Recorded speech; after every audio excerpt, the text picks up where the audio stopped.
African gem. Eba. African gem mokane kwoku ya nenu. Anyebego. African gem mobunu kwoku. Anyi ngolo kwete. Okwonori akane kwoku ya nunu. Anyebego. Okundichi onye malokolu.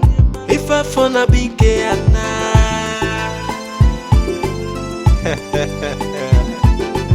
Ifo mana bi obodo. Mana bolo ko kencha.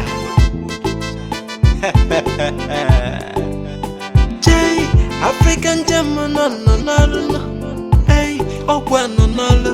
Ojide high blood pressure.